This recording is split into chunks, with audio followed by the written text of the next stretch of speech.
যাচ্ছি মামার বাড়ি। এক কথায় মামার আদেশই বলা যেতে পারে। আজ দেখতে দেখতে 12টা বছর কেটে গেছে, মামার বাড়ি আর যাওয়া হয়নি। তাই মামা ফোন করে বেশ ভালোই বকাঝকা করেছিলেন। এই ট্রেনে ঝাঁকুনি খেতে খেতে আমি চলেছি মা বাড়ির উদ্দেশ্যে। আমার সঙ্গী হলেন এখানে একজন দিকপাল সাহিত্যিক।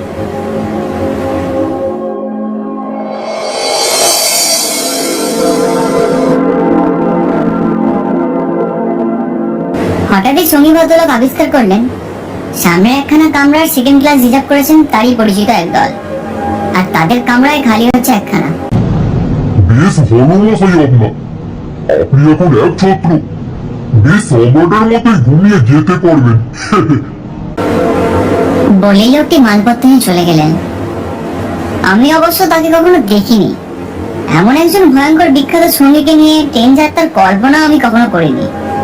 এই নিয়ে রীতিমতোই শঙ্কিত ছিলাম আমি।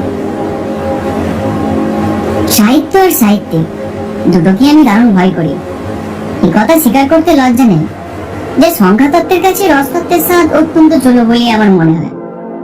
সারা ভারতবর্ষে কত ভাষায় কত বই ছাপা হয় তার হিসাব মোটামুটি একটা দিতে পারে, কিন্তু কোনো বিখ্যাত সাহিত্যিক যদি হঠাৎ জিজ্ঞাসা করে বসেন তার কি কি বই আমি পড়েছি, তাহলেই হয়ে গেল। কাজের দিনে নেমে যেতে বেশ খানিকটা স্বস্তি অনুভব করলাম। নিজের মতো বিছানায় পেতে নিলাম, তারপর আরাম করে হাত পা সরিয়ে শুয়ে পড়লাম।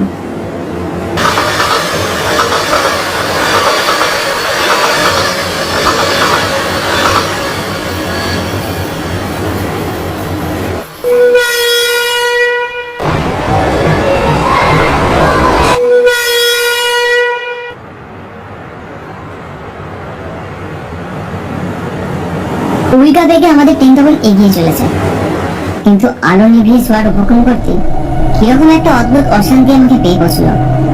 হঠাৎই মনে হতে লাগলো আমি একা, শুধু এই ছোট কামরাটুকু ভেতরেই নয়, এই বিরাট ট্রেনটাতে আমি একা ছাড়া আর কোনো যাত্রী নেই। যেমন অতীতের ভেতরে কেন আমাকে নিয়ে একরাশ অজানা অন্ধকারের মধ্যে ঝাঁপিয়ে পড়েছে। কোথায় যাচ্ছে আমি জানি না। কয়েক মিনিটের মধ্যে আমি উঠে বসে আলো জ্বালা দিলাম, আর তীব্র আরো একটা ঝাপটা চোখে এসে লাগার সঙ্গে সঙ্গে অস্থির ভোরটা কেটে গেল। সত্যি কথা বলতে গেলে হাসি পেল আমার। সাহিত্যিকের সঙ্গ মনে আছে বটে, ভদ্রলোক আবার স্বজাতি হতে না হতেই তার ব্যাগ দিয়েছে আমাকে ছুঁয়েছে। সঙ্গে থাকলে আর রক্ষে ছিল না। কি করে গেছে উদ্ভট কল্পনা আমার মাথায় এলো আশ্চর্য। সেই মাত্র কিছুক্ষণের জন্য তারপর একটা নতুন ভাবনা আমাকে পেয়ে বসলো। ট্রেনটা কি বেশ জোরেই যাচ্ছে নাকি? যতগুলো রেল অ্যাক্সিডেন্টের খবর জানি একটার পর একটা মনে পড়ে যেতে লাগলো। অন্ধকারের ভিতর দিয়ে অন্ধের মতো চলছে ট্রেনটা। পার হয়ে যাচ্ছে ঘুমন্ত গ্রাম, শূন্য প্রান্ত, আলো জঙ্গল, নিবিড় ফুল। এই নির্জন নদীর যাত্রা যেন ভাগ্যের হাতে ছেড়ে দিয়ে ছাড়া আর কিছুই উপায় নেই। কে বলতে পারে কোথায় আলাদা হয়েছে একটা পিছলে, কোথায় বা বিজয় পিলায় ধরেছে থাকুন। মুহূর্তের মধ্যে লাইন ছিঁড়ে ছিটকে পড়ে যেতে পারে ট্রেনটা। তারপর সব কথা ভাবতে ভাবতে কখন যে ঘুমিয়ে পড়লাম বুঝতেই পারলাম না।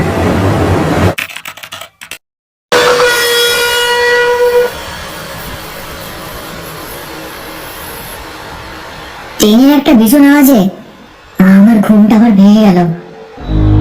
ট্রেনটা কোনো একটা স্টেশনে এসে থেমেছে। আমি চোখের পাতা দুটো এক করতে যাব, এমন সময় মুখ পড়ে শব্দ আমার কানে এলো। প্রথমে ভাবলাম কোনো যাত্রী হয়তো উঠেছে ট্রেনেতে, কিন্তু শব্দটা এক নাগারে অনবরত আমার কানে তীরের মতো বিঁধছিল। আমি উঠে বসলাম। কে কে ওখানে?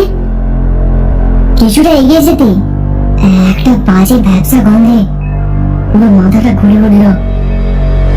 গন্ধের উৎসস্থান খুঁজতেই এদিক ওদিক তাকাতেই দেখলাম সিটের তলা থেকে রক্ত গড়িয়ে আসছে। আমি ধীর পায়ে এগিয়ে যাচ্ছি রক্তের উৎসর দেখে। সিটের পাশে বসে সিটের তলা তাকাতেই আমি স্তম্ভিত হয়ে গেলাম। আরে এ তো সেই দিকপাল সাহিত্যিক ভদ্রলোকটা, এখানে কি করে এলো?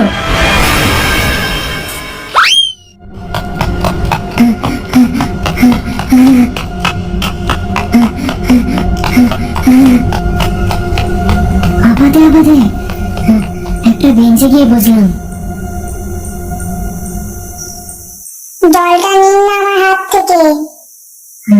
হ্যাঁ, দিন।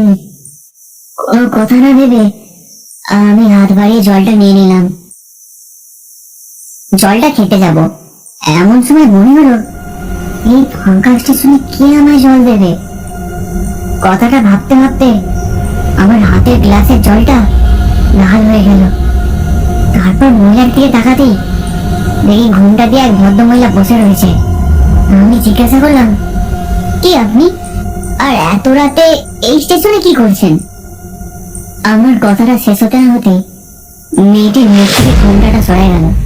ঘুমটাটা খুলতেই একটা বিভৎস দৃশ্য আমার সামনে ভেসে উঠল। দেখলাম সাদা ফ্যাকাশে একটা মুখ, চোখ দুটো যেন সম্পূর্ণ সাদা, আর গোলার কাছে একটা কাটা দাগ। আমি কোনো কিছু না ভেবে সেখান থেকে ছুটে পালিয়ে গেলাম। ফাঁকা স্টেশনের মধ্যে আমি একাই দৌড়াচ্ছি।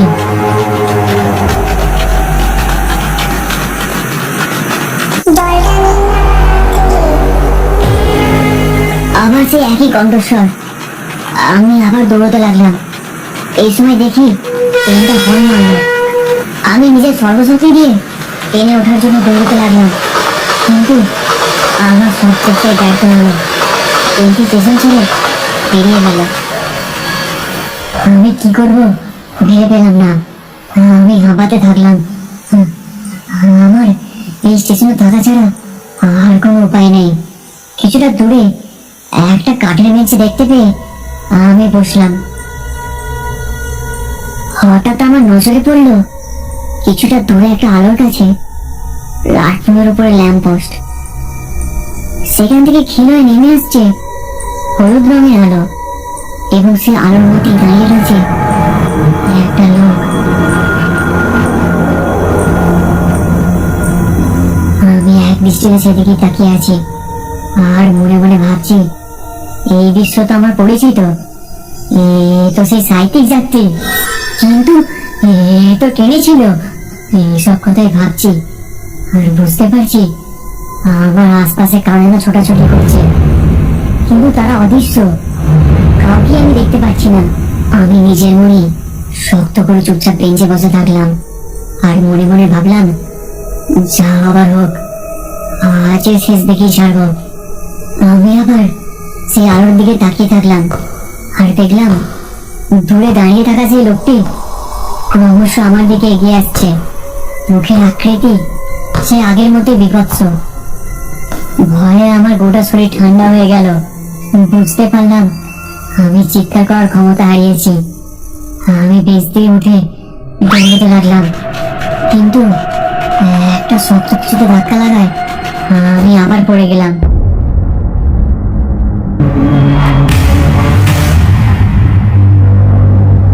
বাঁচাও, বাঁচাও, আমি কিছু করিনি। বাঁচাও, বাঁচাও, আমায় ছেড়ে দাও, আমায় ছেড়ে দাও। ও মশাই, হ্যাঁ, কি সব ঘুমের মধ্যে বকছেন? আপনার স্টেশন এসে গেছে, আপনি নামতে পারেন। যত রাজ্যের পাগলগুলো জুটে উঠে। টিটি বিড়বিড় করতে করতে এগিয়ে গেল।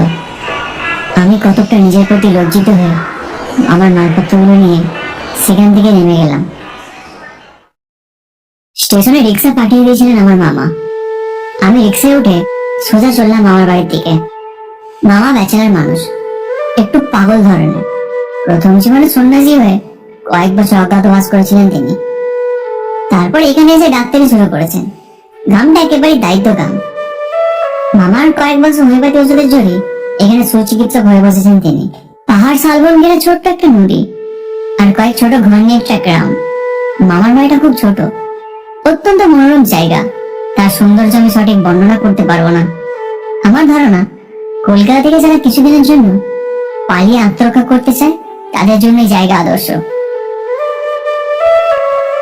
ঘরের কাছে পৌঁছাতেই দেখলাম মামা দাঁড়িয়ে আছেন। তার মাথার উপরে পাকা চুল ঝকঝক করছিল রোদে, কিন্তু তার চেয়েও ঝকঝকে হলো মামার হাসি।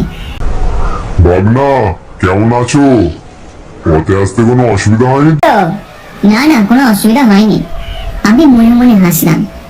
সারা ট্রেনের দুঃস্বপ্নটা আবার আমার মনে পড়ে গেল। আচ্ছা বেশ বেশ, এখন স্নান টান করে নাও, দুপুরে খাওয়ার সময় সব কথা শুনবো।